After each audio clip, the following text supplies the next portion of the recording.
Welcome everybody to tonight's stream. It will actually be happening. We have everyone in the lobby. We're all ready to go. There's no question that it's going down. And we're getting excited. We've got Reborn Knights Black versus Beast Coast. This should be a pretty good competition. Reborn Knights Black is currently first in the standings with 3 victories so far, and not looking like they're slowing down anytime soon. So Beast Coast looking for the upset of the season, trying to trip up Reborn Knights Black on their march to a perfect season. And I am really hoping to see some fireworks this game. Let's check out what we have here. Oh, I'm slow. It's all good. All right, so we had first 20 costs go to Beast Coast. They went for first pick. So map pick was Reborn Knights Black. They banned out Alterac Pass.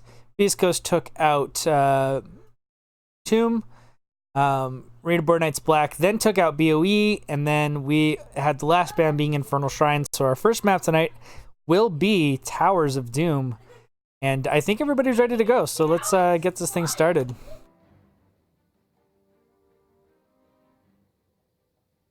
We are still waiting a bit on an extra member of East Coast. They do have 5 in, but one of them is kind of their regular sub, so they're just seeing if they can wait on their remaining member to see if they can get on in time.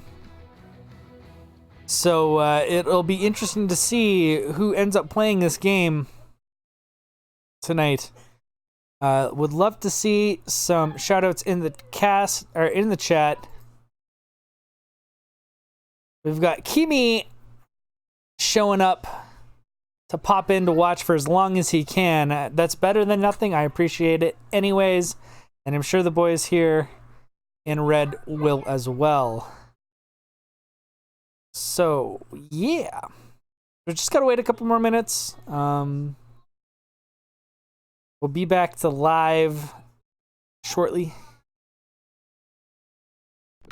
Oops, wrong one. Messing up my buttons. Anyways. But yeah, Reborn Knights Black has had a really good opening to the season. I think Beast Coast also has... let me take a look at the standings. The East. Beast Coast did also win their first set. They've only played 1 game so far. It was a domination. The ticker probably will pop up where they won. I'll take a quick look, actually, because I think I can figure it out. So Beast Coast took out Rush B on last Saturday in a 2-0 domination. But I would say Reborn Knights Black is a completely different beast. Reborn Knights Black had a domination over Winston Churchill Manatees as well. And then their second domination was Dive Hard? Or no, that's the third.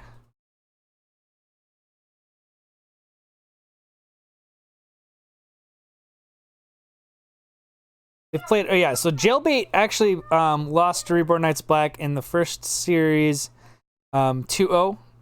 Reborn Knights Black then beat Winston Churchill Manatees on the 11th. And then they just had their last match yesterday versus Dive Hard, and they came out with a 2-0 victory there. So 3 very good dominating victories. I would say that the toughest challenge that Reborn Knights Black has had so far is probably Jailbait, as they should be a top-tier team. Let me double-check to see.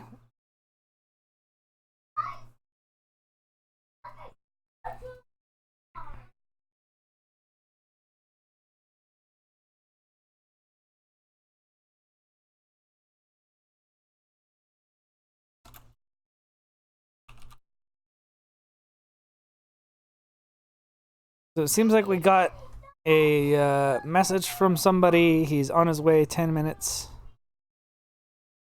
Beast Coast is insisting on waiting for their fifth member to show up. So it looks like we are not going to be jumping right away. And Ulysses coming in with the big Twitch Prime sub. My friend, I absolutely appreciate it. Ulysses, board member and team member of Logical Decision, along with me and Wono, as well as Snowglare and Ide. Well, I know what the point system is, Mongoose. Jeez, you don't need to correct me on that. I understand. I was just saying the domination is 2. So they do have 9 points. Yes, 3 dominations. But thanks for the clarification. Sorry about my indignation. I do know how the points work.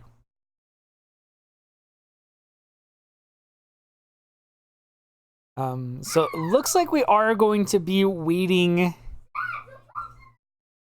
for about 10 minutes, roughly. So everyone is here, though. So the game will start today. It is not going to be canceled. Everyone is in lobby. We're just waiting on one of the main roster members of Beast Coast to show up. If not, we'll be going ahead with who has showed up already.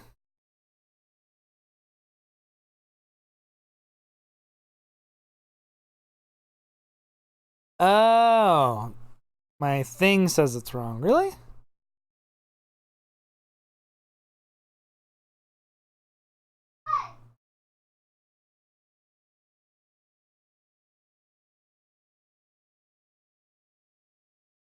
That's weird, because I'm pretty sure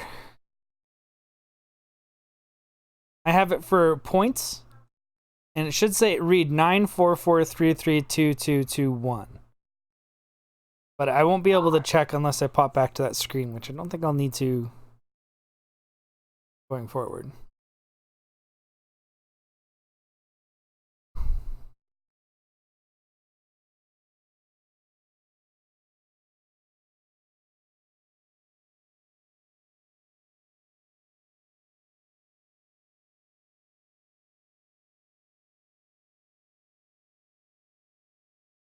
Yeah, I think I used the point system. I think I got it right, but I'll have to double check it again. You're probably right, but on my Soothsayer, I have it listing Reborn Knights Black with 9 points, 4 points for Almost Legends Ruby, Regen Phoenix, Minion Miners have 3 points, Beast Coast has 3 points, Buff Chen has 2, Murky Hit Squad has 2, Almost Legends Gold has 2, and Real Ultimate Mosh Pit has 1.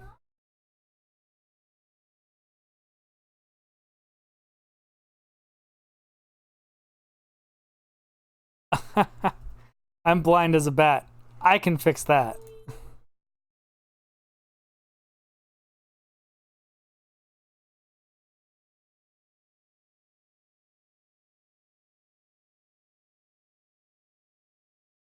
Fixed.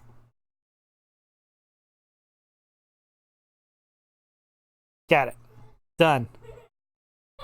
I'm slow, guys. I'm slow. Hey, you know.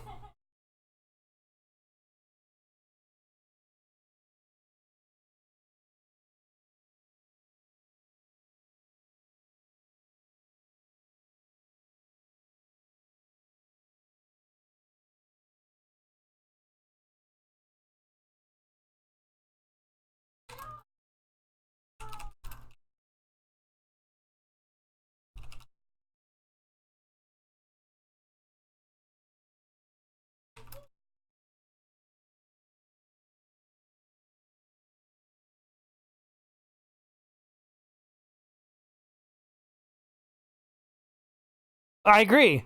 We definitely needed something to do.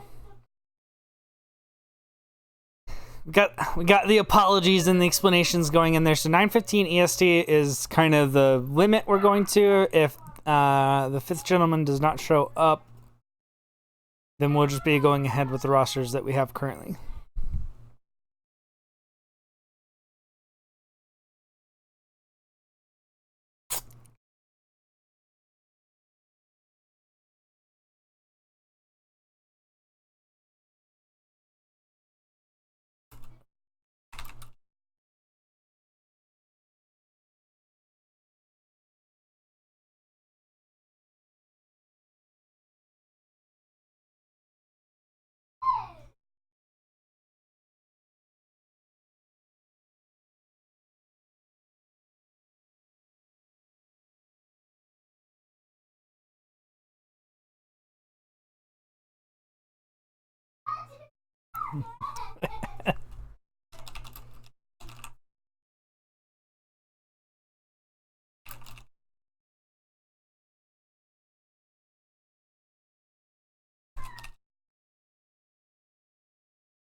Just discussing Monday's fiasco.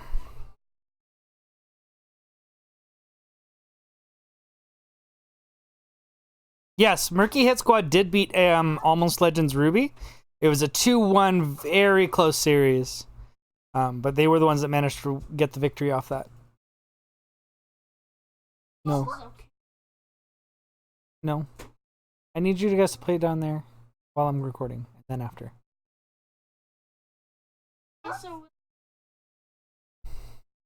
That's up to him, but you guys got to be at the other end of the house. Okay. Sounds like he wants you to play Legos. Alright, have to solve the child situation, but it sounds like we're good.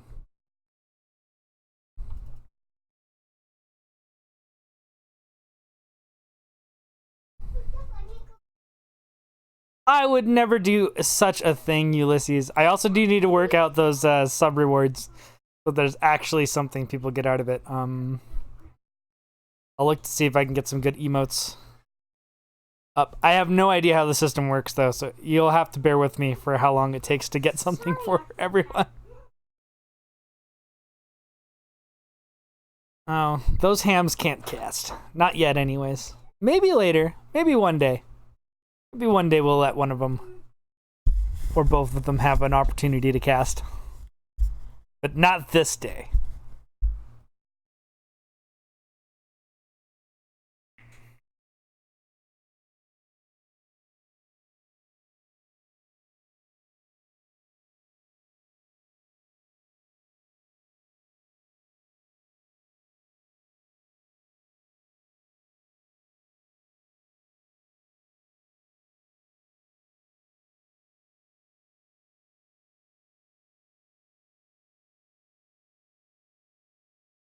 Okay, one more minute.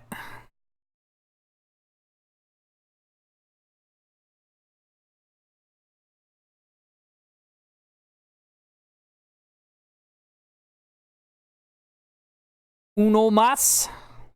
Almost there, folks. Sorry about the slight delay. But I have assurances we will not be having a cancellation tonight.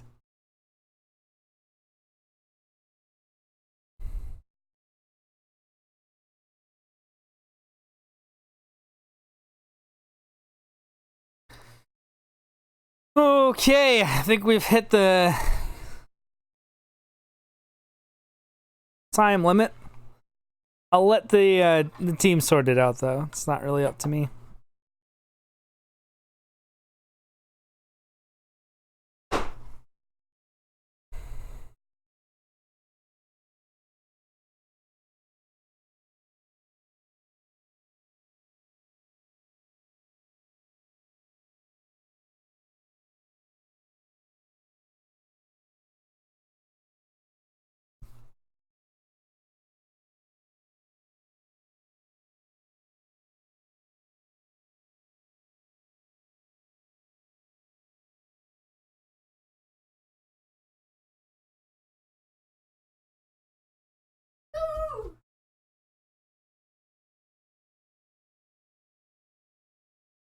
Waiting, waiting patiently. Waiting,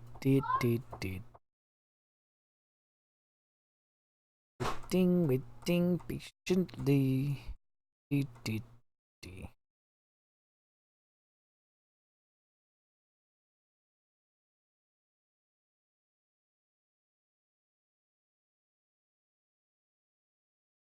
So how's everyone's night? Mine started off okay. Unlike the last few days, I'm feeling a bit better. Nice. To make the casting go a little bit smoother, hopefully. I'm sure I'll mess up the scenes, so make sure you guys let me know nice and early so that I can get those switched up. 30-second delay gives me a little bit More warning when I obviously screw up my scene transitions.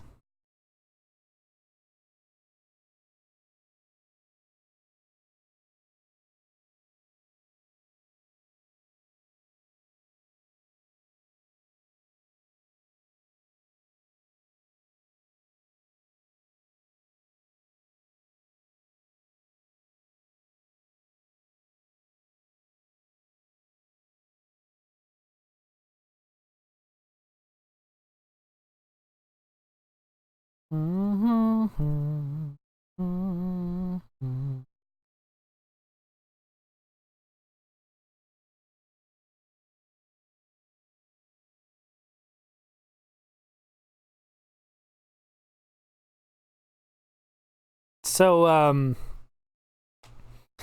guess we're going a little bit over 9:15. But no one said anything, so I don't want to like jump the gun on it. We got an ETA question coming up from Piemaker. So how's everybody feeling after the big patch? Lots of things changed with the game. Speed of it's a little bit faster, and due to that change, it seems to be lots of maybe a bit of a meta rebalancing with auto attack heroes, melee auto attackers, even tanks and stuff like that kind of having a bit of a better one. We have Dead Latin coming in with a raiding party of 8 people. I appreciate. I do have a kitten. She's right here. She's beautiful. Her name is Ventress. And she is a pain in the butt kitty, but she's very sleepy. So I'm going to put her back on my lap, okay? Okay. She's gorgeous. And she stole a chicken bone off of my chicken bone off of my plate today and mowed on it. When I tried to pull it away, she growled at me. It was quite cute.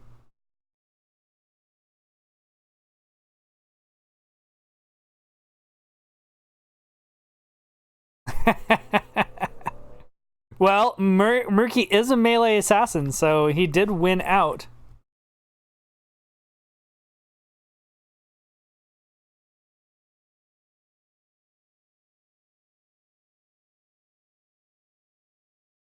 Okay, we have 2 minutes coming up from Munkus, so we should be ready to go in about that time.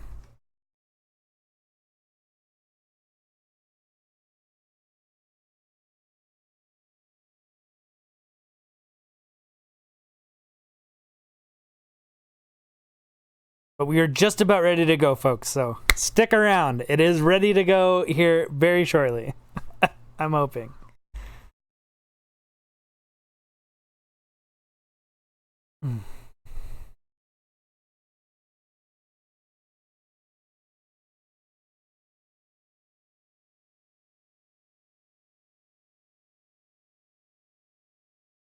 Well, it wasn't like I gave her like a bunch of chicken. It was just a little bit of chicken.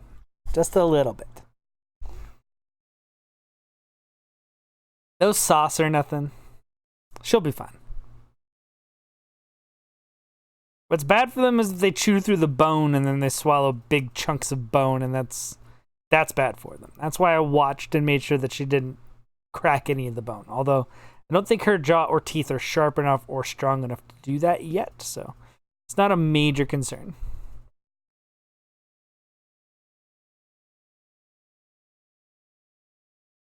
It's more like chicken flavor. A little bit of chicken fat.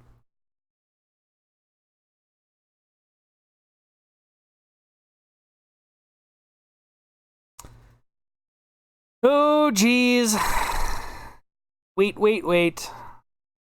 So boring. I hate having to wait.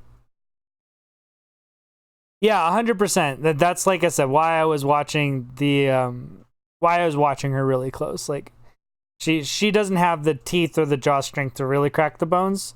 A pretty thick piece. I don't give her like the wing. I usually just do like the chicken leg. And that's a lot less scary. But I'm aware, and I don't want her to choke on a bone. That would be terrible. So it was chicken bone eating under supervision. I appreciate your concern, everyone in chat, though.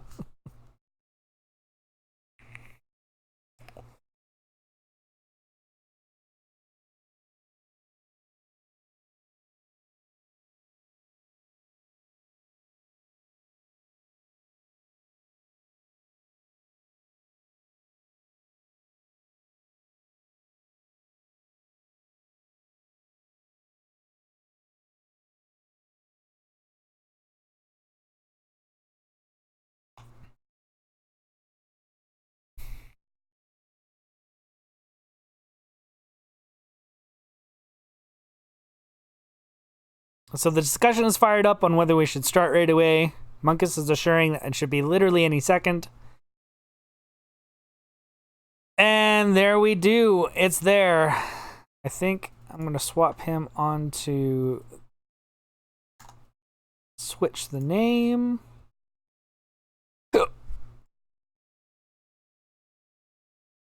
And I think we're going to be ready to go.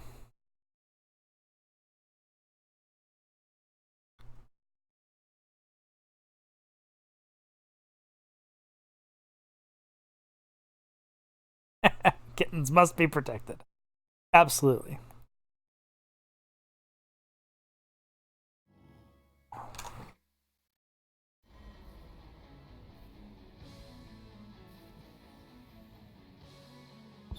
So here we go, guys. Game number 1. We are starting out Reborn Knights Black versus Beast Coast. This should be an awesome, amazing matchup between these two teams. I'm really excited to see how this one plays out. Everyone's in draft. Everyone's ready to go. We're going to see what the first ban is going to be on Towers of Doom. I would speculate something like Abathur is probably going to get the axe, but we'll probably see tank bans kind of pop out. No, Kael'thas is going to be the first one removed. Removing some of that wave clear. He's got decent camp capabilities. There's lots of spread bombs, especially in close-knit areas. It's really hard to avoid kind of spreading the bombs around. So it should be a really kind of close matchup in that sense of the word. Let's see what we get coming out from Reborn Knights Black as a response to the first ban. Let's turn down my mic a little bit. I am talking a little bit louder, which I don't think is helping with that. So let's just bring that down a little bit. Alrighty then, Kel'Thuzad is going to be the first ban, and that's followed up by an Alarak. So Kel'Thuzad, again, lots of really close areas. You know, you can stall out the game until kind of the mid-late game where he gets his big power spike. So obviously considered a threat by Reborn Knights Black, and they're going to remove it. Alarak is the next ban. Alarak has definitely seen a surge in his viability in the meta as of late. And any teams that run it are definitely a force to be reckoned with. So we're going to see the first pickup is going to be ETC, looking for that just straight engage. He's got the ability to heal, and they could also be throwing a wrench into Reborn Knights Black's plans if they alternate this into being like an offlane. What I think we're seeing here is mostly targeted bans. So when you get into B division, you see a lot of scouting, and a lot of teams just doing their best to limit the, whatever elements of the enemy team that seems to be the biggest threat. So we're going to follow up the ETC pickup with Sylvana. Sylvana super strong, really makes those camps super nasty. Like they hit for so much more damage with Merc Queen. She can capture them really nice, and then she can turn off towers, which is really good for sieging down the structures. And the structures are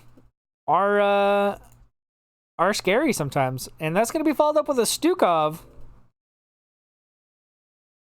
and a Mephisto. So the Mephisto getting a bit more attention as of late. I don't know if it's just that general mage power has dropped, but his in particular isn't that bad, considering he can kind of get in the face and land those skill shots in close range pretty easy, and then his W is really about movement speed, which did get buffed, so it's actually not a bad pickup. And again, in this area, there's lots of closed area spaces that you can't really dodge all of the damage coming out from Mephisto, so it's going to be dealing quite a bit of pressure. We're going to see Tyrande and Dahaka taken out, Global removed, as well as Tyrande to make sure that we don't have any great CC combos that are going to be deleting any of the less mobile or squishy targets on the backline. So we're going to see Maiev Leoric picked up, and that's a pretty strong opener from Reborn Knights Black. Maiev gives you a ton of engage. She's got great lockdown and can dish quite a bit of damage for anyone that's grouped up for any given for any specific period of time. Let's see what the response is coming up from Beast Coast.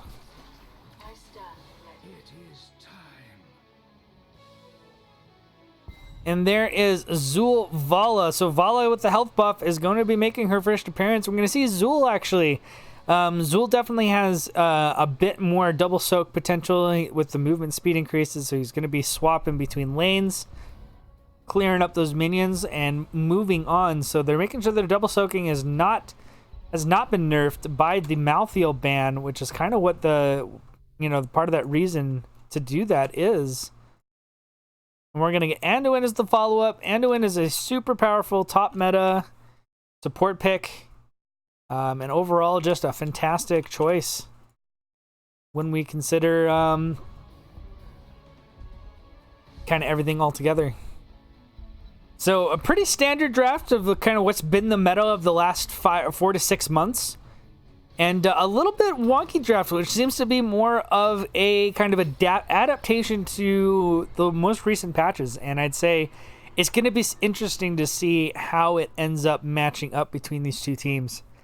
There's a lot of squish on the side of Beast Coast, and not nearly as much on the side of Reborn Knights Black. So might a slight advantage in that sense there be?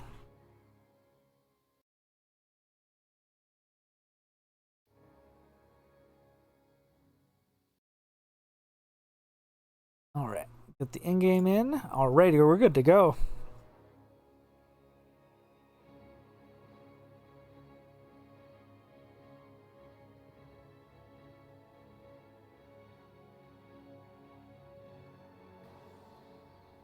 Real hard to say if one is actual meta versus the other, though. Let us bring up our current setup. Everything's updated, I believe. On the left-hand side, we have the blue team, which is Reborn Knights Black, Phantoms on Maiev, Solskito on Anduin, Rabid Penguin on Johanna, Crafty Devil playing Leoric, and the Pie Maker on Sylvanas.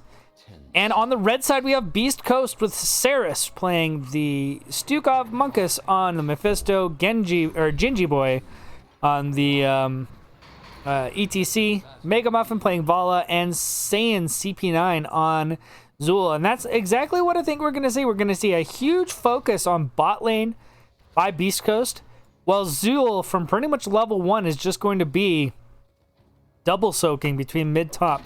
He's definitely going to have to be wary of ganks, as there's probably going to be quite a bit of it. We're going to see a rotation in from Beast Coast here. They were worried Zul wasn't going to be able to get to the clear. And I do think that his rotation might still come out a little slow. He's probably going to miss. He did already miss one minion, and perhaps will miss another, but I don't think Leoric caught that in the minion. Meanwhile, in the bot lane, we're going to see an engagement coming out onto Maya. Phantoms does manage to use his Spirit of Vengeance to get out. And nothing else has really happened. No major engages has come through. Leoric is already on his double soak, but the problem with Leoric double soak is it doesn't really come on until level 4 when he gets the extra damage to minions. So he's just going to nope out of here. Going to make his rotation to the top lane. Zul's going to clear this out really fast, so he's not going to lose a whole lot. He did still looks like he lost a minion. Nope, he didn't. There's actually all of them are there.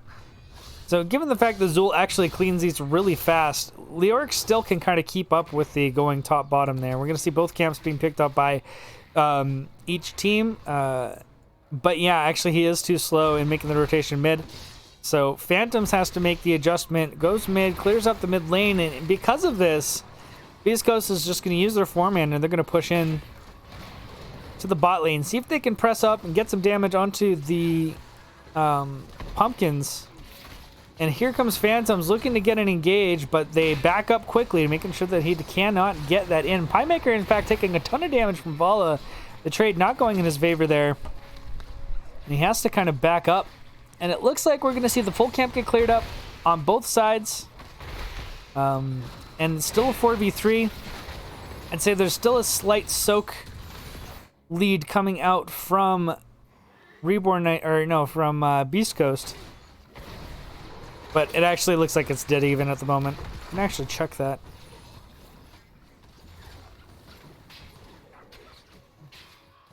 So yeah, we do see actually quite a bit of a lead, and this mid soak is not going to get soaked. It's going to put pressure onto this wall, and it's going to be a little while before we see the rotation from Maiev actually come up here to get the soak, but looks like they missed one minion, so not the end of the world.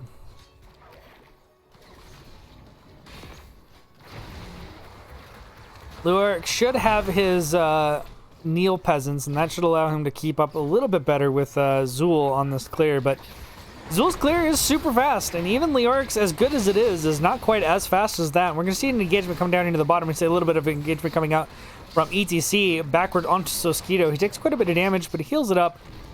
And now we're going to see the first objectives being channeled on the top end, and Leoric having a bit of a rotation advantage from Zool. And he's actually going to look to see if he can get onto the back line here. Mega Muffin actually has to watch out. Big slow going on to Vala. Vala actually walks through the silence for the kill on Maiev. Manages to get it. It is Mephisto that managed to get the kill, but he was not in a great spot to teleport. It looks like he's taking a lot of return damage coming out from Solskito. Monka's doing his best to walk out, but the wave of light, where Andor looks like a Sylvanas Q, Andor auto attack is what actually makes it through and lands the killing blow. And that's going to be a dead Mephisto as well of Vala. So 2-for-1 trade, and the objectives go in favor of Reborn Knights Black.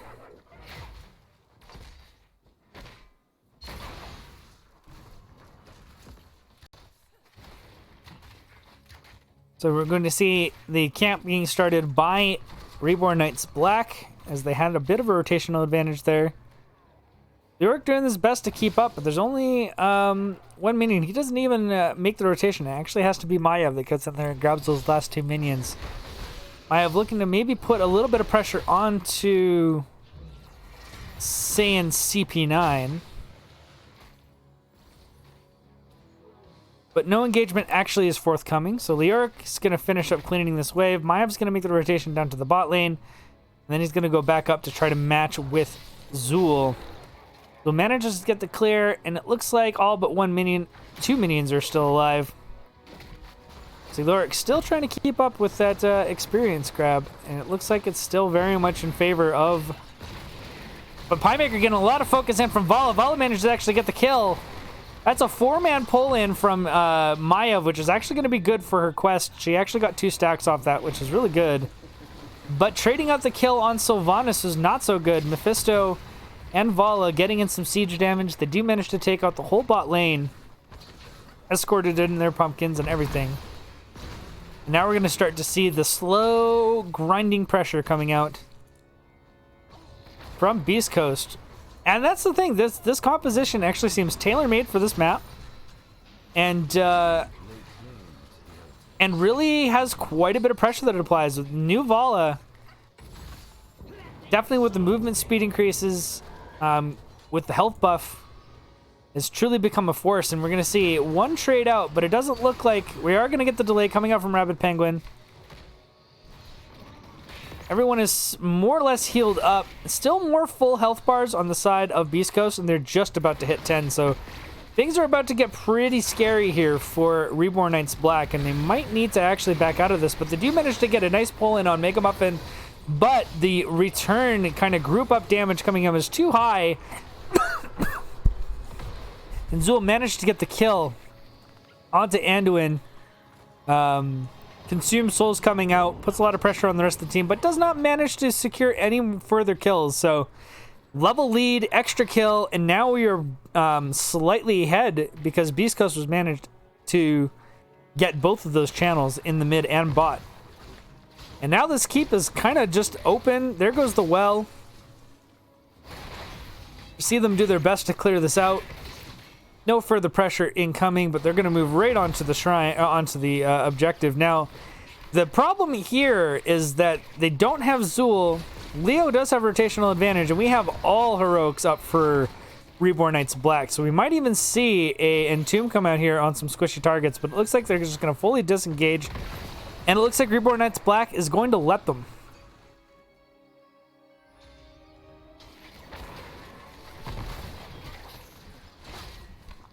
So we can see the invade, though.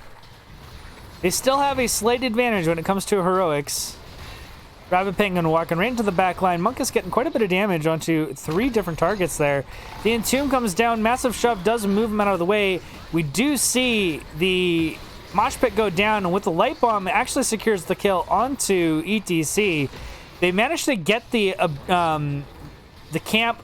A Crystal Prison comes out to stall the remaining team fight from Beast Coast.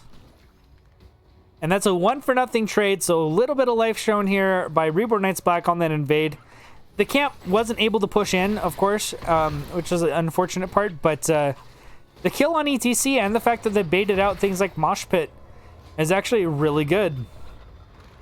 We do have Massive Shove, and we do have Skeletal Mages that are up. And it looks like Monkus is going to get in here, get the poke in onto Solskito and the Pie Maker. The re-engagement coming out from Johanna, plus the Consume Souls, is actually going to put a lot of pressure on the Phantoms, and he's going to go down. It looks like Leoric is also in big trouble. Mega Muffin switches targets onto it, but doesn't manage to get the kill. And Pie Maker is left on an island and is not able to get out of the damage coming out from Mega Muffin, and that's going to be another kill. So 2-for-0 trade there in that fight, in that skirmish. And now we're probably going to see the pressure of the 4-man here push in onto this wave with a little extra minions provided by Zul before he makes the rotation back to the mid lane. And look how much pressure this Zul has managed to actually secure in the mid and top lanes. It's just absolutely crazy. And you have to admit, this composition is looking really good. They have a 13-11, full 2-level lead over Reborn Knights Black on their map of choice, by the way.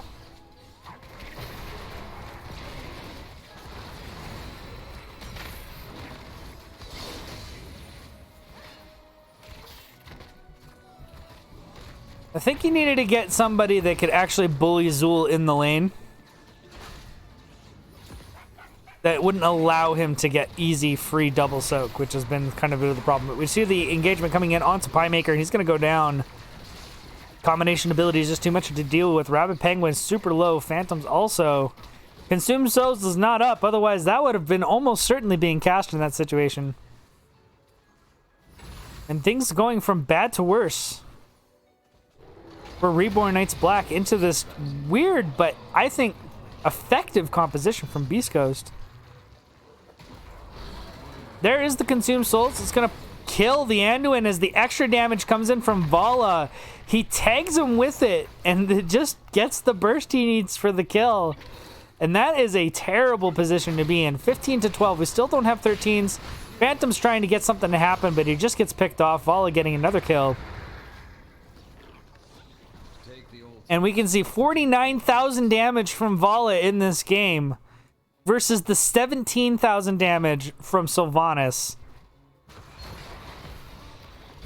Mega Muffin showing why she should be feared on this map.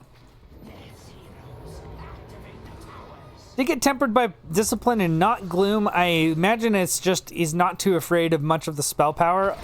I think it's a Sylvanas. Gloom could very well like nerf some of her counter damage.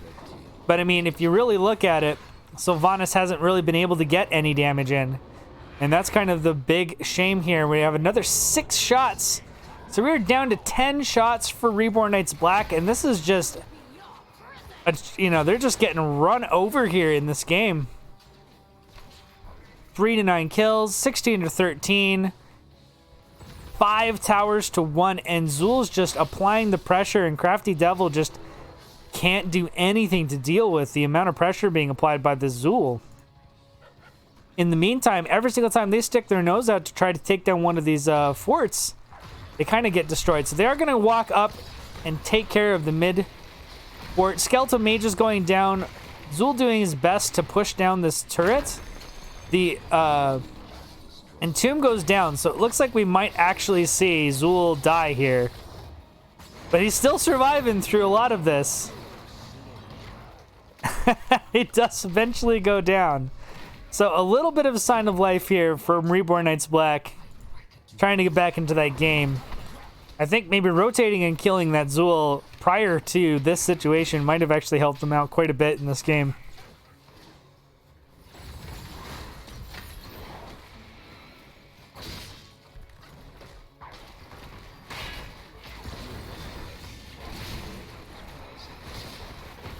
And these 3 pumpkins are really threatening, and Johanna goes down. Phantom's also getting chunked by the Vala. One of them makes it through. And that's, I mean, they were already at a critical moment here because it's 2 shrines channeled. So they can't go for the bottom because this fort is in the way. They have to go to the other side of the map. We're going to see the delays coming in from Mega Muffin. They have to walk by it. If this gets channeled, this game is over. And that's going to be it for Reborn Knights Black. Both channels go through, and that is going to be GG. So first game goes to Beast Coast. The upset is real, and the first map loss for Reborn Knights Black of the season is delivered to them by Beast Coast with an unconventional draft on Towers of Doom. But like I said, lots of things have changed in the last few patches. And certain things just are working. And I think the real telltale story here that we really need to look at is the amount of damage that we got from Zool on the experience and on the wave clear, as well as Vala. I mean, the closest damage to her was Mephisto at 43,000 damage and 26,000. So we really got all the damage locked out from Reborn Knights Black. They hadn't managed to get anything done with it, and that is kind of what ends up getting it to where we are right now. I'm going to put us to a "we'll be right back" screen while we wait to set up the next lobby. Hang tight, folks.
Welcome back, folks. We are here with game number 2, Reborn Knights Black versus Beast Coast, and I would say what is maybe considered an upset considering the start of the season. Beast Coast comes out with a interesting draft and gets a nice victory for game number 1. We will be going into the next game here. Our next map of choice, which was by Beast Coast, is going to be Braxis Holdout. And, if we saw an interesting draft on Tomb, we're probably going to see a pretty interesting draft here on Braxis. So I'm pretty excited for this one. I'm not entirely certain how excited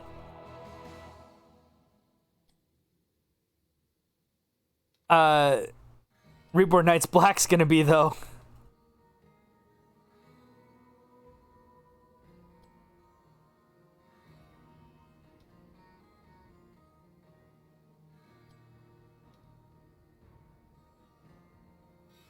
Okay, I think I've got everybody on all the right sides.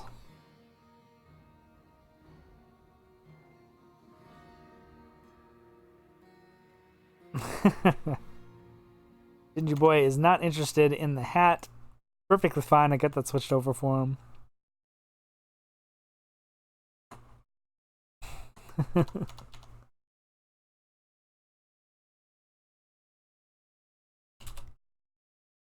We are ready when they are.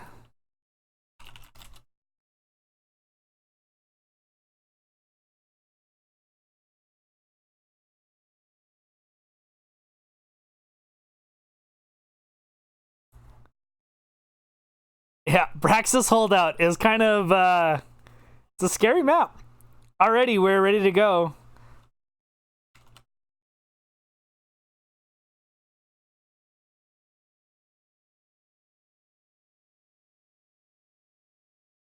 And now we are getting into draft.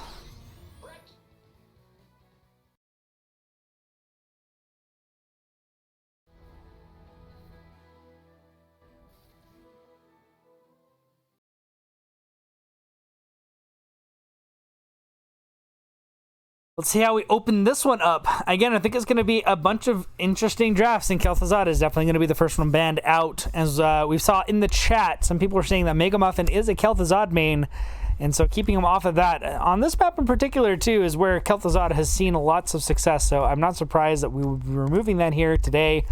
Malthael being banned out, so we don't have any of that extra soak shenanigans, although you can't double soak on this map, so that's probably good for them. And it's the exact same bans from game one, so Alarak and Kel'Thuz are gone, as well as Kel'Thuzad and Malthael. And look at that, ETC is really the big number this week. First pick, first ban. So it looks like that's what we're going to be getting is ETC on the side of Braxis, or on the side of Reborn Knights Black. And we're seeing Tyrande and Mephisto yet again. Mephisto back on the Monkus. Tyrande going to be picked up by Saris.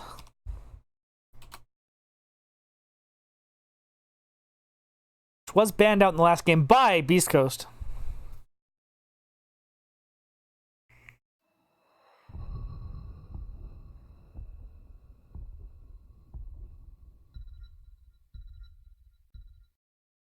Oh, I agree with you. I think Malthael is a strong pick, period. We are going to see Rexar from Crafty Devil and a Malfurion. Now, I think Rexar is a pretty strong pick, if not one of his strongest maps in the pool.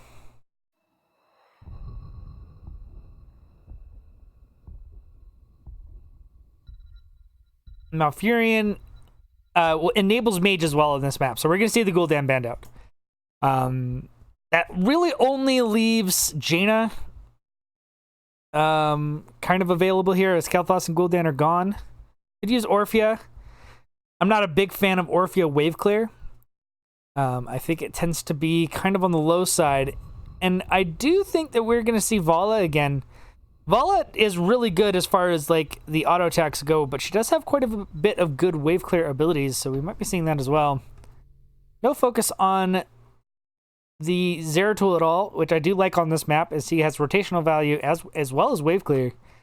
Despite the nerf to Wormhole, I still think that is a strong pick for those reasons alone. So it might be interesting to see if that's what we end up getting here in the next rotation.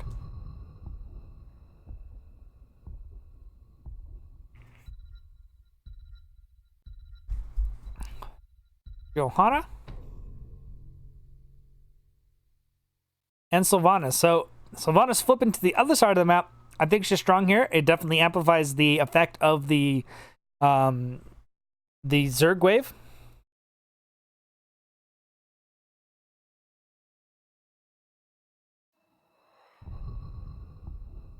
So a nice kind of steal away from the Pie Maker, who was playing it last game. So instead, we're going to get Hanzo. And Genji. Genji also a strong pick on this map.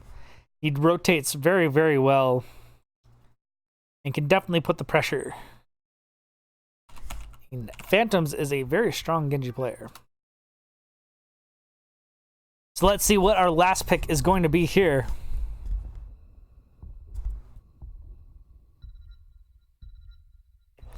And I assume we're trying to sort out the solo lane here. Matchup between Rexxar. Imperius is going to be the choice.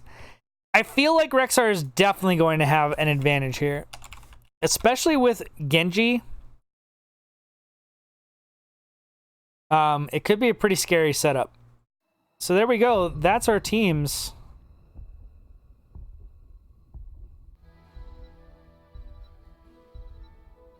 Let's just switch the overlay now, and then I don't have to worry about it later.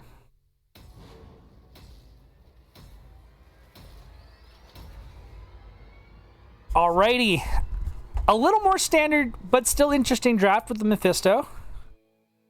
But again, it's been popular. It's been getting used a lot more frequently in hero type matches and in NGS matches. Mephisto seems to have kind of increased as far as the wanting him. Hanzo will have his exploding arrow at 4, which will help clear out the wave. You know, I would almost go in with something like a Phoenix, but I think Hanzo can work fine. Genji is a good factor. I like the strong thing of the RKB draft mostly comes down to the Genji, as well as the Rexxar. So here we go. Reborn Knights Black taking their first loss of the season, looking for the equalizer. We have Piemaker on Hanzo, Solskito on the Malfurion, Phantoms playing Genji, and Rabid Penguin, etc., as well as Crafty Devil playing the Rexxar. And on the other side, we have Monkus on the Mephisto yet again, Cirrus on the Tyrande, Mega Muffin playing Sylvanas, Gingy Boy on the Johanna, and Saiyan CP9 on Imperius.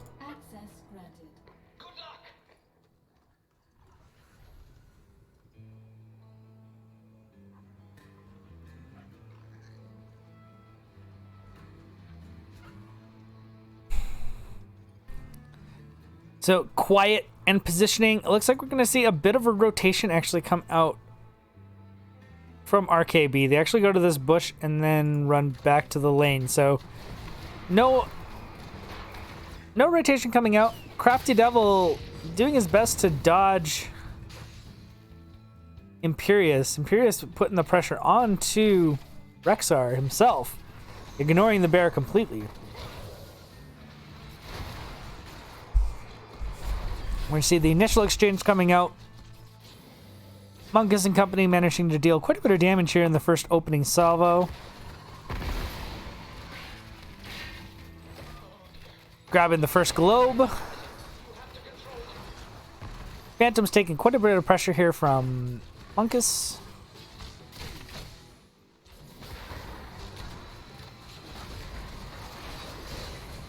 And a lot of damage being put onto Rabid Penguin with that extra follow-up stun. ETC gets super low. Highmaker also trades out some health, and Phantoms is also almost at half health. Rexxar is going to win the wave clear. That's just a pretty much a certainty in this setup. Looks like Imperius is trying to put the pressure on him, but he overextends, and he actually might have to back. He loses. He does get the stun back onto him, but I think this is a terrible situation for him, and he might actually go down here with the stun follow-up. That's most likely a dead Imperius, and the first blood goes to Reborn Knights Black. Reborn Knights Black also not hesitating. They're going right for the camp here. They know they need a little bit of extra push, because right now Hanzo does not have his wave clear, and that's going to give the bottom advantage to Beast Coast. Beast Coast is going to make their rotation over to their own camp. And especially if we see a Mercenary Queen, which I expect to see. That's really going to cruise, but we're going to see an immediate engage coming over here. And really with this composition, you can do that. We see a lot of pressure coming on Monkus. He really can't get out. He can kind of do a teleport, but he manages to sneak away. Hanzo almost picking him off. He drops to 200 health. The pressure being applied. We see Imperius actually making the rotation down here. So now it is a 5v4. So the camp does actually go to Beast Coast, but they took a lot of damage securing that and actually had to rotate Imperius down to the bot lane, whereas Rexar has just been able to kind of free push in this top lane, plus the extra channel that we got from Reborn Knights Black. So the beginning of this 80% channel from Reborn Knights Black, Misha's going to get right back onto the point. And things are a little bit scary here because stepping up now, you're going to see quite a bit of aggression coming up from the ETC and the Genji onto the backline members. They do manage to stall this out. The wave clear is still pretty low. It's still going to be kind of hard to clear up this camp right away. We see the engagement coming out onto Gingy Boy. He takes quite a bit of damage from the Genji kind of diving in there. They're doing their best to try to clear up this wave, but it is actually ETC that goes down, and Piemaker looks like he's going to drop too as well. So the trade not going in favor of Hanzo or ETC. They both die, and that's actually a 2-for-0 trade for Beast Coast. So I'm really trying to reestablish the control. The Mercenary Queen making this camp just absolutely devastating to deal with. And it looks like this 4-1 setup is definitely going in favor of Beast Coast. Given those kills, and this is the thing about Sylvanas, she can just turn off these forts and just push in really hard. And all of this camp, and the not really the best wave clear to deal with it. We do see a root going down on Amonkhet, and he's going to go down. So that is a return kill on the side of Reborn Knights Black, and they're going to have to try to push up onto this point. I think with gathering the point here, they should be able to get the last 20% channel without much of a problem here. They are trying to clear up the waves, so Beast Coast doing their best to basically push them off of the point for as long as they can, while they have that wave advantage. And Imperius is able to pressure Crafty Devil, but it is going to be a little roundabout chase. He is doing his best to pressure the Misha. Misha does manage to get the last 2% channel, and that's going to be 100-0 Zerg wave coming in from Reborn Knights Black, and they are 4 in the bot, so this is actually going to favor them. The wave clear on this side's not bad. Monkus, like on Mephisto, definitely can deal well in this kind of situation because there's so much of it. And as long as he's getting resets off his Q onto the heroes, which shouldn't be hard to do, he's actually going to have pretty decent clear. And Sylvanas isn't great, but she does do good damage to minions. So, yeah, it looks like we're going to be, at best, see the front wall kind of go down. The siege damage is a bit low on Reborn Knights Black, which is not allowing them to get the advantage here. And right now they're going to go right by, see if they can put the pressure onto Solskito. He's actually taking a ton of damage from both Mephisto and Sylvanas. He manages to get out, but he's got no health and no mana, so we're going to probably see a bat coming up from Solskito. Drops the Q, and then just goes right for the back. And I think this is just going to be a reassertment of the bot lane dominance that we've been seeing. Top lane obviously has been kind of going back and forth, but mostly in favor of Rexar. Rexar's managed to get the only kill in the top lane. He's also been able to kind of clear Imperius, but I would say Imperius is holding this lane pretty well. We did see the bottom fort go down. Sylvanas just able to kind of step up. With that low of a fort, there's really not much they can do about it. So they were just going to have to give that away. And structural advantage is in favor of Beast Coast.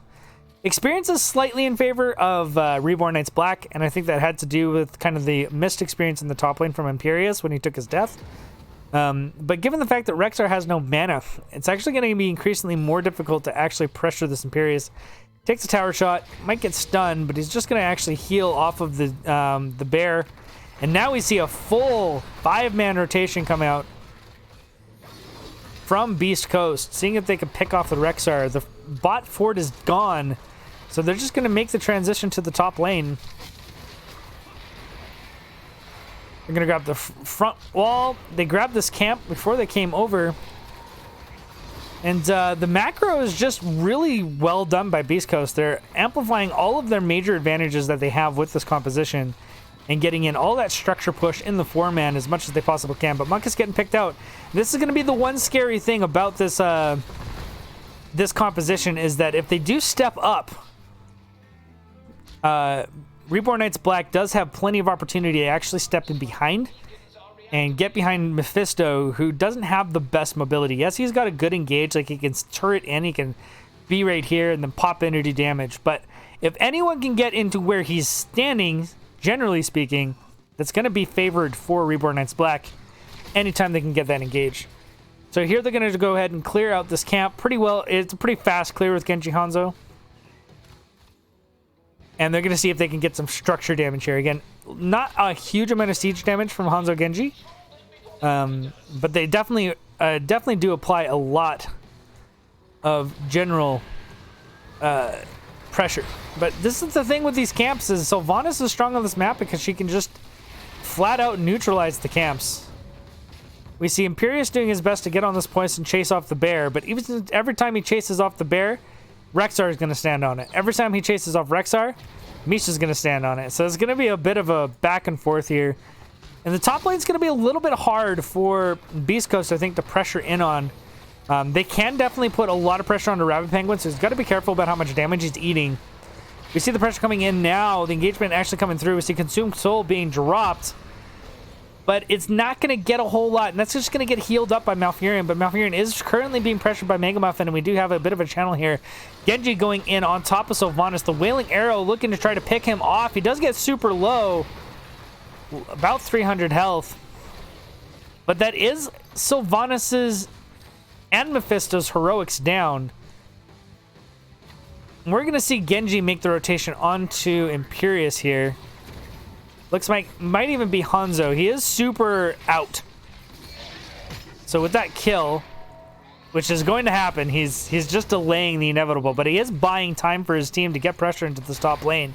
We are going to see the rotation now come in from Reborn Knights Black, but I don't think it's going to happen before. Oh, with the Dragon Arrow, though, that definitely can get the pressure in. We see a good mosh pit coming in. Blessed Shield has to be popped to keep it from dying. And we have Dragon Blade on the backline. He is chunking really hard. I think Sylvanas might go down. She manages to get away, though. Tyrande keeping her alive, and so the fort is almost dead.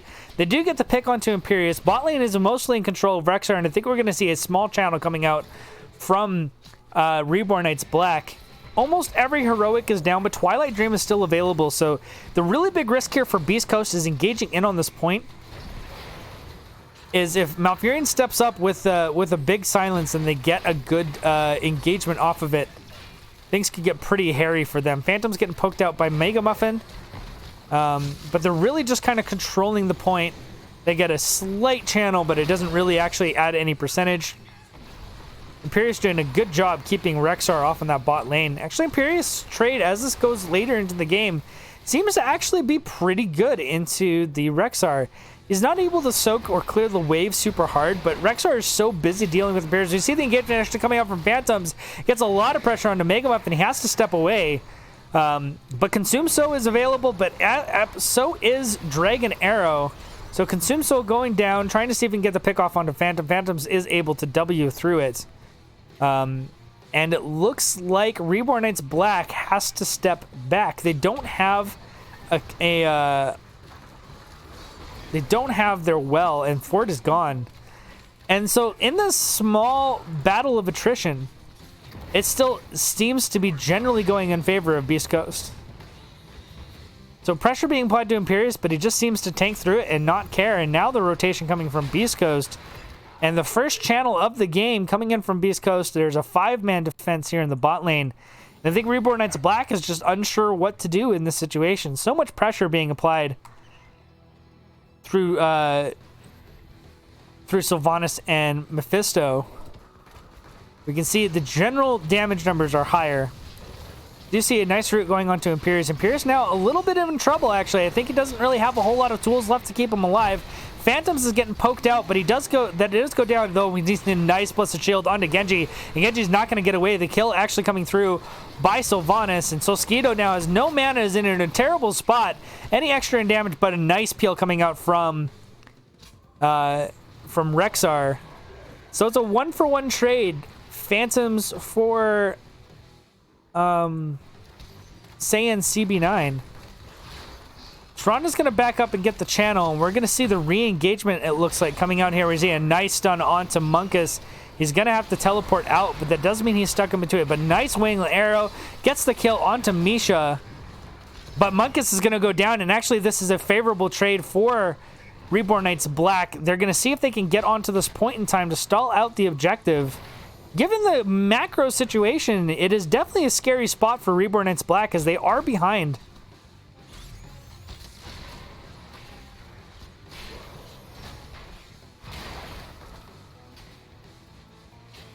And we see now the pressure coming into the top lane. Imperius is going to do his best to keep stalling this out. And again, as this game has been going on, Imperius just beelines for Crafty Devil, and he doesn't know what to do about it. He takes quite a bit of pressure from it. Genji is going to make the rotation down. And now he's overextended, though. This is the downside to Imperius. He doesn't have much mobility. That is it. That one short jump. So they're going to get killed on the bot lane, but engagement is coming out from Beast Coast in the top lane. So they are going to stall out the channel. But now we're going to see probably Phantoms make his re-emergence to the top lane. But it looks like they're just going for the camp first.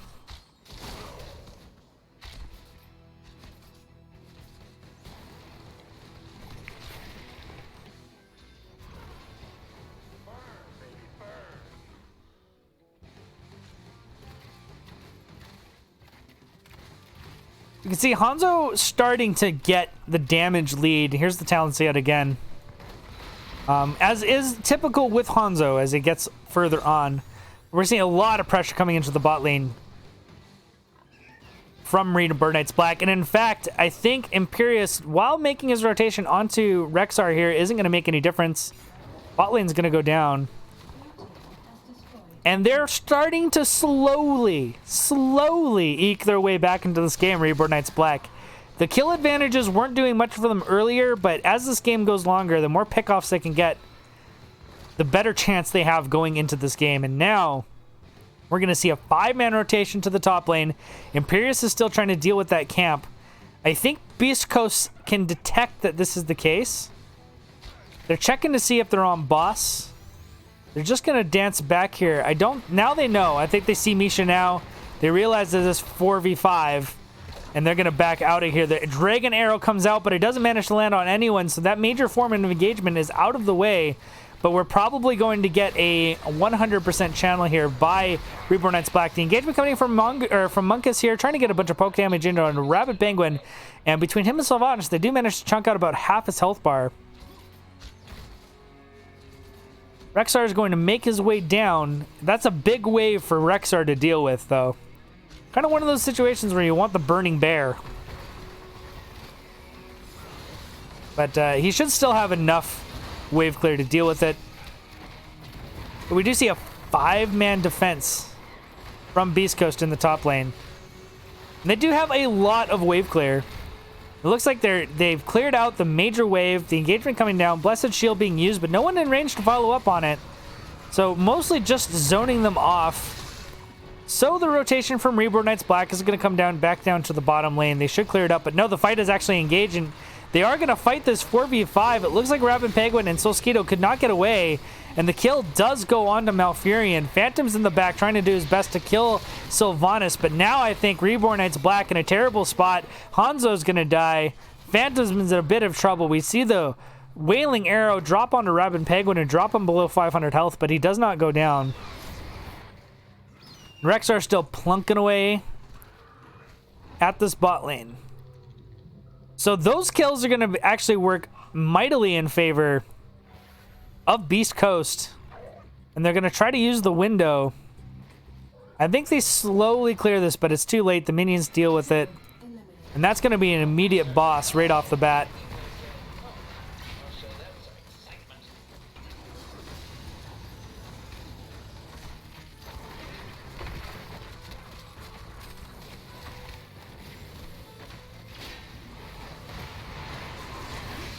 We do see the engagement. There's a Wailing Arrow, or a huge, oh my gosh, and a 3-man mosh pit.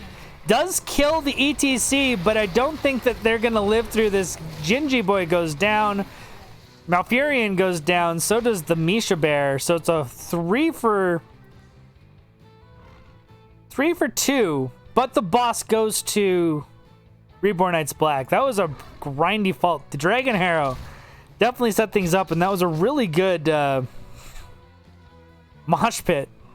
But they didn't manage to kill off any of the squishy targets, and they still had one sitting out being able to sit there peppering the ETC, so he does fall from it. But the good thing about this is this boss is going to clear up this top fort, and that's going to even up structures completely with a slight advantage for Beast Coast in the bot lane. So despite losing more heroes, I think that was a favorable trade for Reborn Knights Black, and this game is not over yet, folks.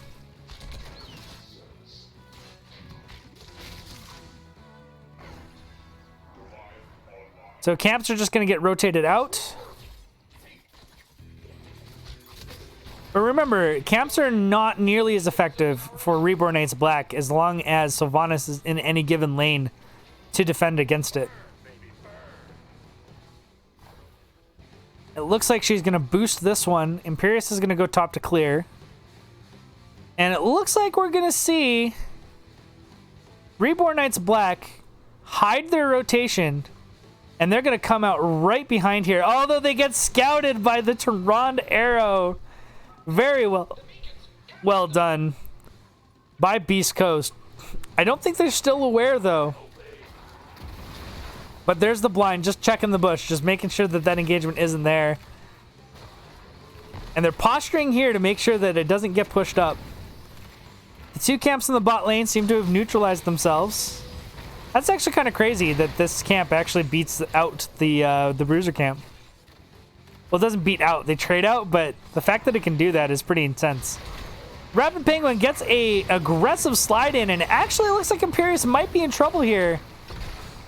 Taking a lot of damage, Tyrande having to drop a Loon's Chosen to keep him alive. But there's two camps in the top lane. And now they're going to channel this, and I think make a rotation to the top lane and just defend as 5. And that is actually a good situation for Reborn Knights Black. Hanzo just clearing up the bot lane. Now, Beast Coast is going to know that they're in force here, as they can see Hanzo in the bot lane. But they can't see them anywhere on the map anymore. I guess that arrow did actually scout out their current positioning to some degree. And I think they can guess pretty hard where they're sitting at. There's another arrow, lands on the Malfurion. If Malfurion's there, clearly the rest of the team is going to be. Rapid Penguin goes around the corner. They do see Imperius. Imperius is actually in terrible spot. There goes the silence. He goes down. That's a kill for Reborn Knights Black. And this is actually a terrible spot for Beast Coast to be in. Monkus is actually stopped from getting on his mount. He has to drop Blessed Shield to stay away. But there goes the Dragon Arrow plus Boars. And Monkus is definitely just going to die here. And that's going to be a full channel for Reborn Knights Black. 2 kills for them in the top lane. And that is going to be a big advantage for Reborn Knights Black. This game is turned around. It is 20-20 advantage. Or no advantage. Even talent tiers. But with 2 kills on 50-second cooldowns, Imperius still not back for 25 seconds. Mephisto won't be back for another 40. This is looking actually pretty scary for Beast Coast. And Reborn Knights Black kind of reestablishing some of the dominance that they had the beginning of this season before dropping the first game of the season to Beast Coast in game number 1. But it's not over yet. We've seen the fact that Beast Coast has fantastic clear. They actually are really, really good at clearing out, but the siege damage being brought out by Reborn Knights Black using the fact that they don't have Mephisto here, and the engagement coming in onto Saiyan CP9. He also in a terrible spot. He's taking damage from the minion wave. He actually manages to get out. It lands a stun. He goes back in. I don't think going back in was the right call. He's actually going to go down here, and that's another kill. And this could actually be the end of the game with that kill at the end of it. We're going to see a hard defense coming out from Beast Coast here. We have a half a wave still pressing in onto this, plus all the members of Reborn Knights Black. And another engagement coming on to Mega Muffin. He goes down, and that's actually going to be another kill. And I think this is going to be GG. Reborn Knights Black bringing the game back in game number 2. We're going to 1-1 sister series. This is going to 3 games, folks. What a game. Oh, hell yeah.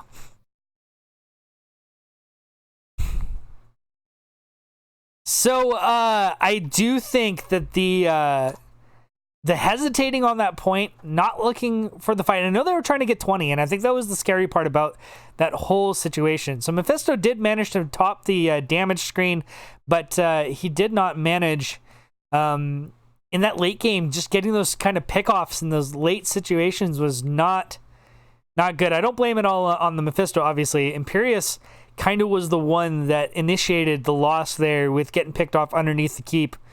But just really good, consistent devotion to pickoffs. And Genji really making it happen with the Hanzo and all of that. ETC was played fantastically, but that silence at the end that killed Imperius was just fantastically played. What a game. We'll be right back, folks, while I set up game number 3.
Welcome back, folks. Here we are in game number 3. I mean, this is exactly what I was hoping for between these two teams. I knew it was going to be close. Game number 1 was pretty convincingly in Beast Coast's favor, as they just seemed to have a draft that was almost impossible to deal with. But in game number 2, kind of a similar elements, some really strong ones, especially with the Sylvanas, and they had really good early game pressure, taking down the 2 forts before Reborn and Blacks even got one. But through consistent pickoffs and rotations throughout the game, Reborn Knights Black was managed to be able to actually get enough consistent pickoffs to channel wave after wave, and it eventually got them to the point where they could end the game, and they did. So we did go for another victory for them. And now we're looking at the last map. We're going to be going to Dragonshire. This is map choice by Reborn Knights Black. Beast Coast taking first pick due to the loss. So it should be an interesting setup here. And let's see if we can get everyone set up. Let's swap with Mega Muffin. And I think that we are all on the right sides and ready to go. Monkus, Kai. Alrighty.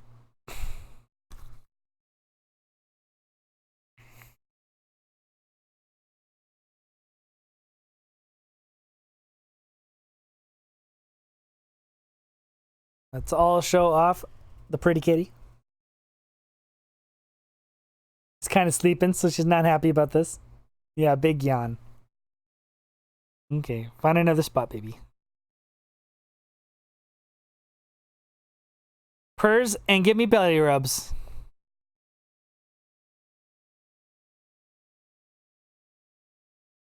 So just waiting for the ready to come out from Reborn Knights Black, and we'll be getting into game number 3. Super good matchup, guys. I'm so happy when these games go to game 3. It's always more entertaining.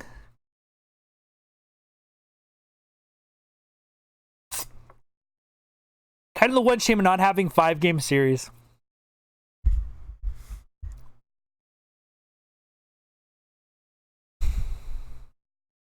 Okay, we have the R coming in from the Pie Maker.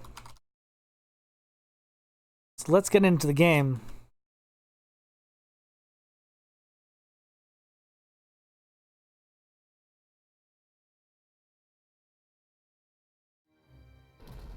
Dragon. 1-1 going in for the final match of the game of the night. See who can come out with the victory here.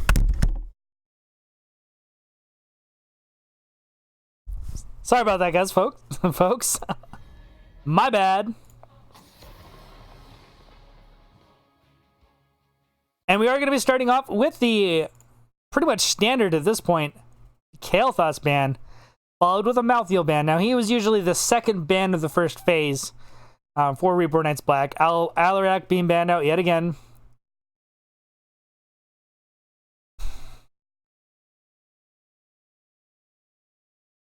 ETC, the big winner in both Game 1 and Game 2, is going to be banned out by Reborn Knights Black, and it is going to be Sylvanas, picked up by Beast Coast. But this time, it's on Monkus, so I don't think we're going to be seeing Mephisto in this game.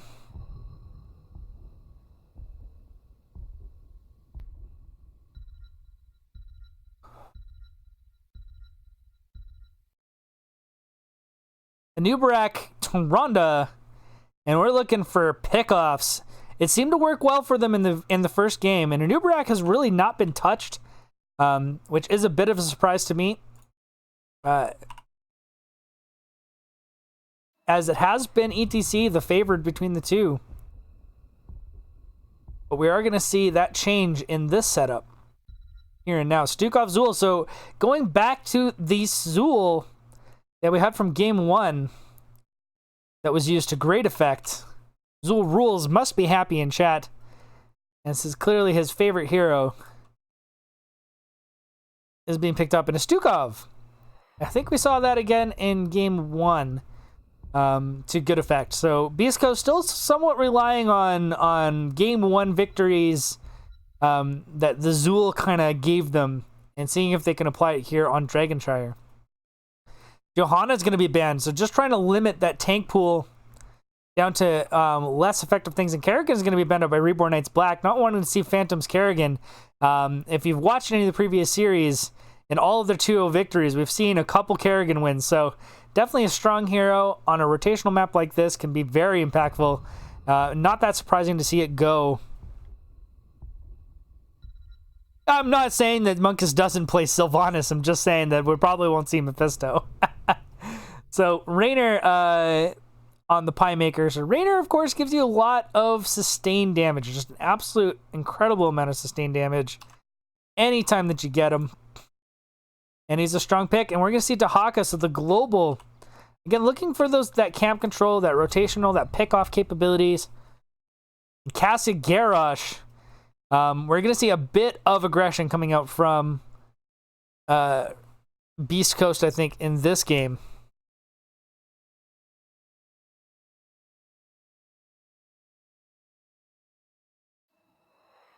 With those two choices. So let's see what Reborn Knights Black decides to finish this off with. It could be another Genji. Phantoms was definitely a frightening thing on that, and there it is. There's the Genji. So we have the teams updated. I'm going to switch over the overlays. And we're going to be getting into this game here in 10 seconds.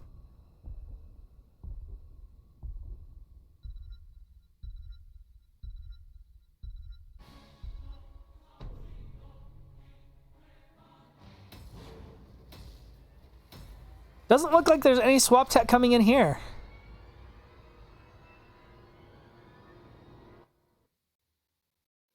So definitely looking for those early pickoffs. They're going to just be rotating for kills. Trying to apply pressure that way with the Rainer, Genji, Nubarak, Tyrande, and Dahaka mix-up. Camps are going to be a risky business for Beast Coast. They're definitely going to be getting engaged upon quite regularly with those digs. And I think that could be a real issue. But Zul being left alone in the top lane could be a problem, as he's just going to push in that wall super, super hard. But Dahaka definitely has tools to deal with Zul. And as Dahaka gets higher level and like tissue regeneration, things like that, Zul can't kill him, and it becomes a real problem. So here we are, game number 3, looking for the match victory. Reborn Knights Black. We have Rabid Penguin on the Nubarak, Piemaker on the Rainer, Crafty Devil playing Dahaka, Phantoms on the Genji, and Solskito playing Tyrande. And on the other side, also looking for the match victory here, Beast Coast, Mega Muffin on the Cassia, Gingy Boy on Garrosh, Saris playing Stukov, Monkus on the Sylvanas, and Zul being played by Saiyan CP9. So, getting hit by an owl. He's just going to stand there, spray, and look at them. And we see the early pressure being put onto this bottom tower here by Monkus. Engagement coming onto Cassia. He gets pulled back by the Dahaka, and this is actually a scary situation. He is dead. That's going to be the first blood going to Reborn Knights Black. But midwave gets completely pushed up. Dahaka makes his rotation to the top lane. He's going to be here first. Zul's going to just do his best to put pressure onto Crafty Devil. And again, early he's going to be able to do this. But as it gets on, it's going to be much, much more difficult to pressure the Dahaka.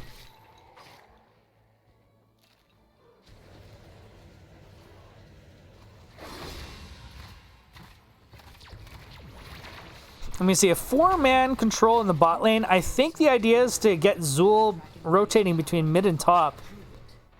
But I think Genji is going to try to prevent that from happening. But the pressure being in the bot lane is so heavy that it's actually going to get converted into 2 kills. And those 2 kills are going to be problematic because the siege damage is there. So Cassia and Sylvanas are going to take out most of this front wall, if not all of it. And that's a pretty scary situation for the members of Reborn Knights Black. So kills flipping quickly over to the opposite side. Well's going to get taken out. This pressure is just being applied, and there's really nothing, it appears, that can be done about it. The re-engagement coming in, but Rabid Penguin getting super low. Stun coming out onto Mega Muffin. Ginger Boy does a nice Q to stall out any further engagement. And Dahaka's just doing his best to keep up with Zul. But it is a scary situation here because Zul is definitely going to be able to make this rotation happen much more frequently. But I think if they can get Genji back into the top rotation, looking for those pickoffs on Zul, you might see a different story. But this whole mid wave is going to be lost. That's going to see a slight experience lead now for Beast Coast.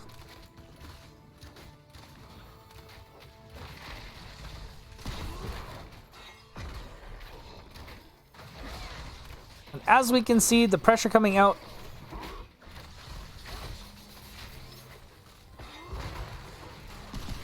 Garrosh looking for the throw, lands it on Solskito, and that's actually going to be a kill.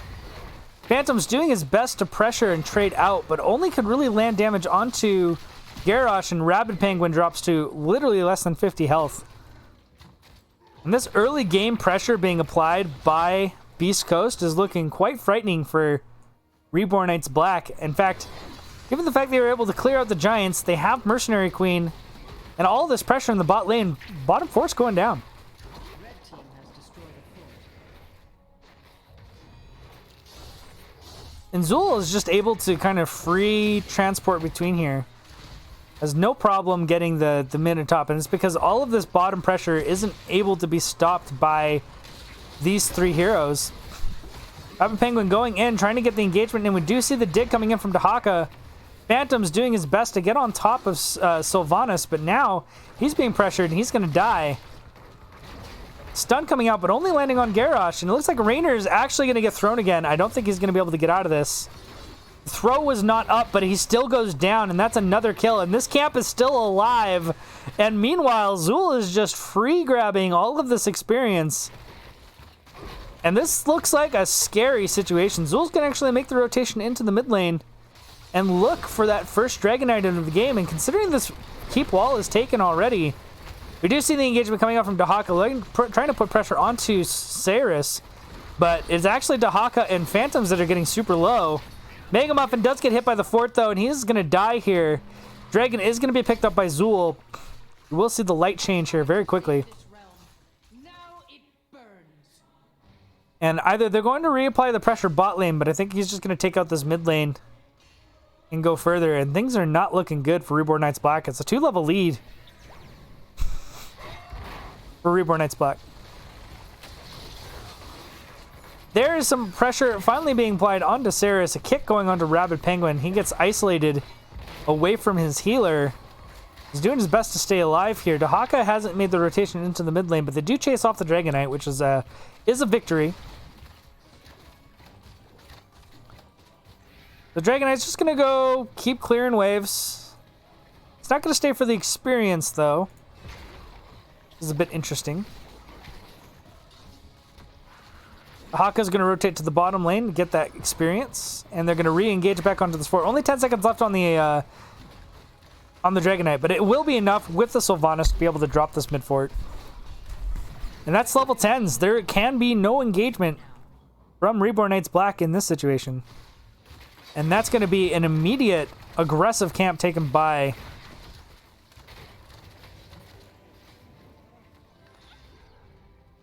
East Coast.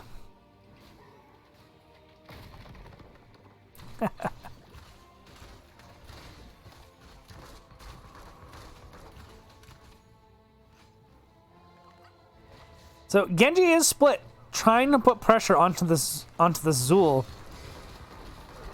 But the bottom lane is in real trouble. He's going to have to make this rotation, but I think it's going to be too slow.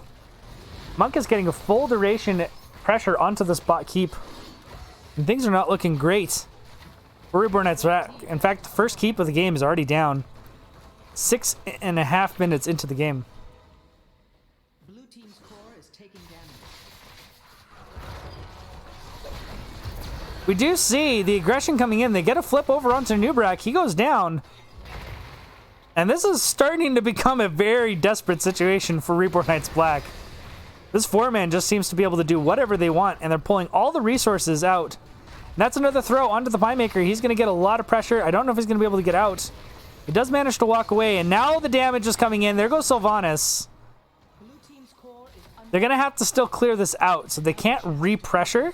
But the Sylvanas kill gives them a bit of a saving grace. They do get level 10s. And with level 10s, Reborn Knights Black might be able to re-establish control of this game. But things are still looking pretty dire. Genji doing his best to try to get onto Zul, but Zul's just going to nope away on his mount. And they're just going to go back to cycling camps into the bot lane. There must always be a Dragon Knight, but will it be you?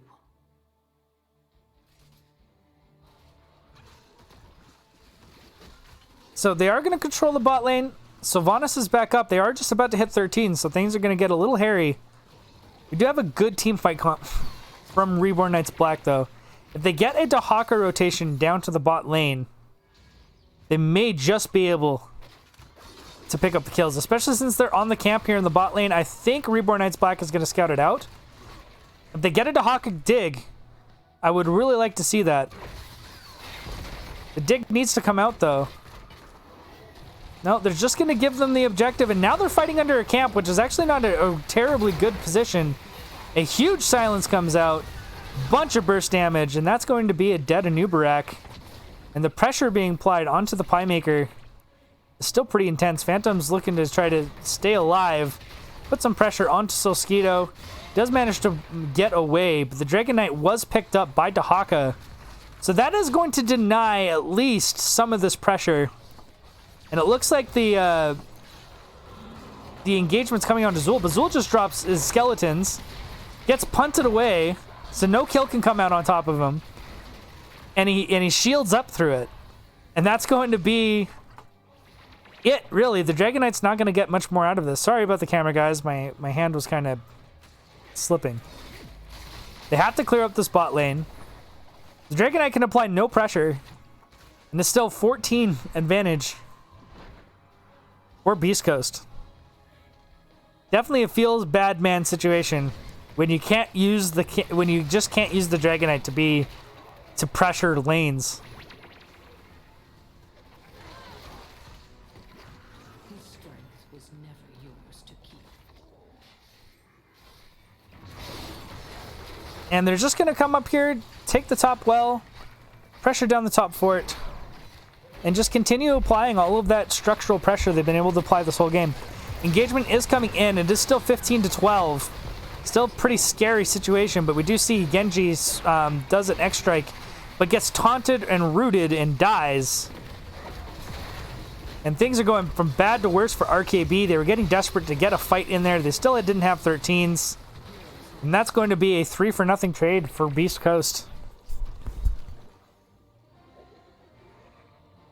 And I think with that 3-for-0, they're just going to sit here and siege up on the mid lane, see if they can grab this keep. And there pretty much is nothing that can be done about it. 5-man in the mid, only 2 or 3 available to defend. Means that this keep is going to go down, second keep of the game. Red team has destroyed a fort.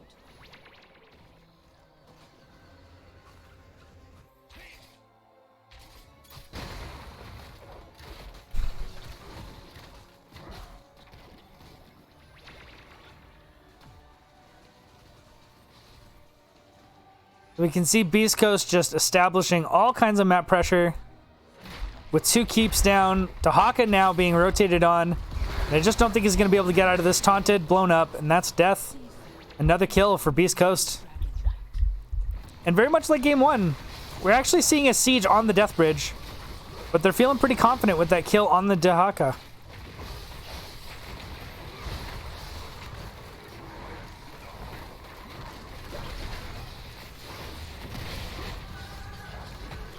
There was a mind control sent out, but I don't think it landed on anyone. Cocoon was dropped onto Zool. That's going to be the 3rd keep gone. Blue team's core is under attack. And Reborn Knight's Black is basically just bleeding out here. And with all of this map pressure, they don't even have the space and time to really even find a good fight.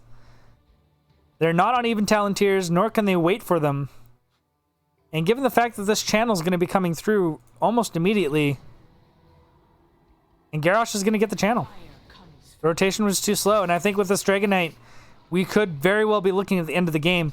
Top lanes are pushed out, bottom lane is pushed out, mid lane has all the members plus the Dragon Knight. This is going to be one heck of a defense. It looks like they go for the pickoff on Zool. Mind Control does pull Dahaka away.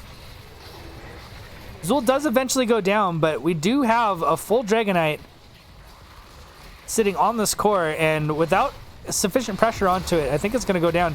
Monk has taken a lot of pressure from the Genji. He does go down. Piemaker taking a lot of damage. But all of these waves are so pushed up. 2 catapults already on the core. All they got to do is auto attack it, and that is it. GG. Beast Coast takes the game. That is a 2-1.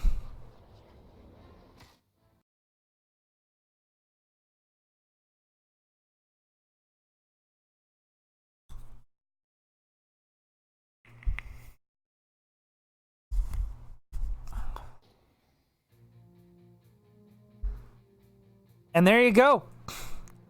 Beast Coast with the victory, folks. That's what we like to see. Let me set up my stuff here.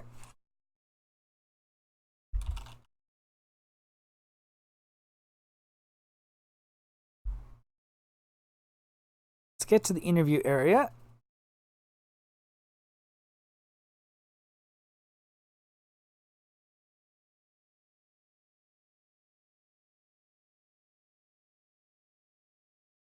And see if I can get an interview.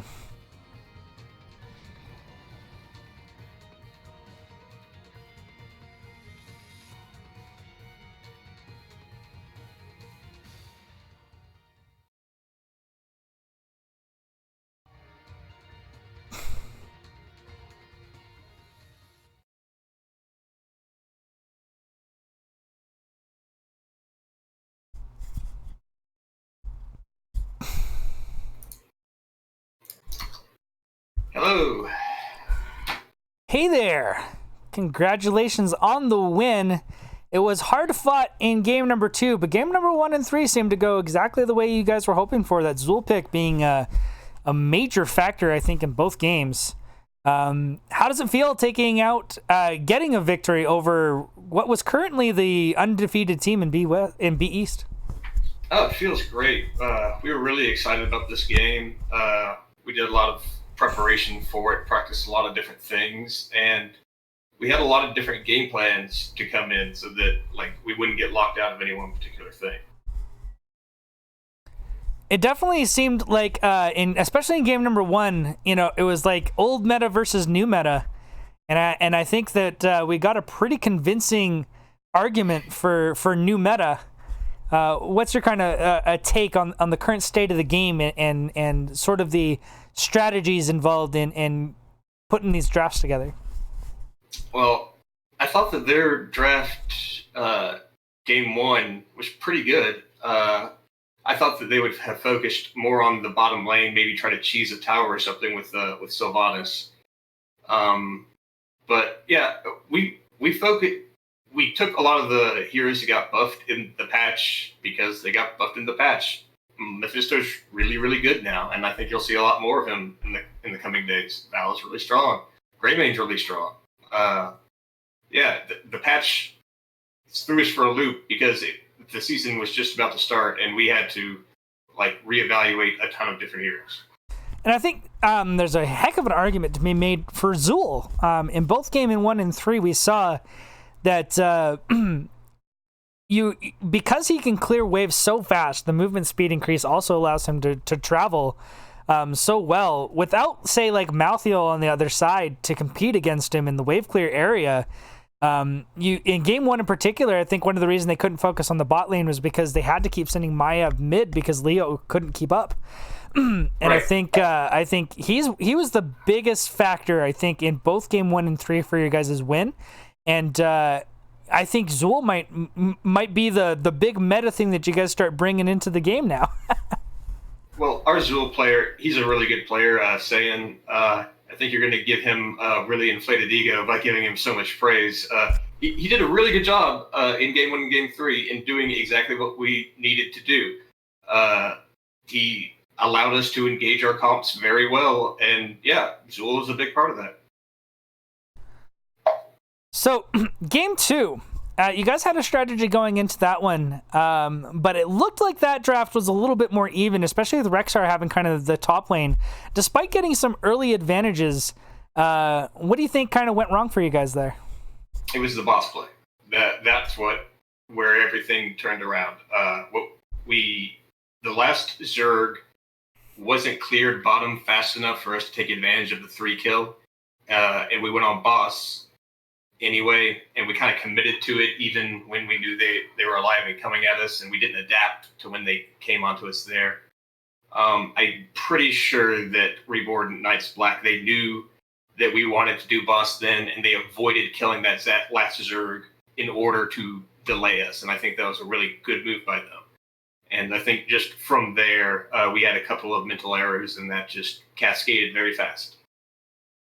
Yeah, I mean, I think a lot of people could definitely point out to that. I think some of the late game pickoffs definitely made things a little bit difficult, but for sure, I think the boss play was, despite you guys went 2 for 3 in that fight, in the end, the boss pickup was on their side, and it just kind of applied the pressure that became a little bit too much at one point there. So I think that's a pretty accurate statement. Now, are you guys, is that scare you guys off Braxis, or do you think we're going to be seeing more from you guys this season? It just tells me that we need to practice on Braxis. There you go. All right. So moving on, as you guys picked up a, kind of hard fought but good victory over Reborn Knights Black here in this matchup. Who else do you have your eye on in this division? Almost Legends. They're a team to look out for. I've been Ruby or Gold? With I think Ruby. Okay. I can't remember, to be honest, which one. It's one of the. You could just say both of them, make them both feel good. There you go. I just watched over those Almost Legend teams. There's them that I was impressed with. Oh god, see, I'm so bad at the names. I'd have to look some of these up. One of the teams that they played also impressed me. Gosh, and there was a game today that I watched where I was like, oh yeah, that's a team to watch out for. Are you thinking Murphy's of Murphy's Hit Hit Squad? Yeah, that's who I was going to bring up. I think that they're a bit of a dark horse in this division because I don't think a lot of people know a lot about them, but they seem to have come out pretty strong so far in the opening weeks against tough teams. They haven't been playing hard or easy teams so far. Well, before I saw Reborn Knights play, I think that I was most on the lookout for Murphy's Hit Squad, and then after seeing a couple of Reborn Knights' games, I thought, well, this is a good team, and we need to bring our A game. Alrighty, well, if that's it, let me wrap this up with some shout-outs from you.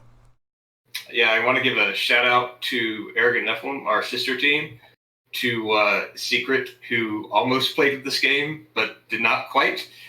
I'm glad that we got our 5 main people in, and shout out to all the rest of our subs, Super Goat and Cavalot Rest, and a shout out to my team, Beast Ghost.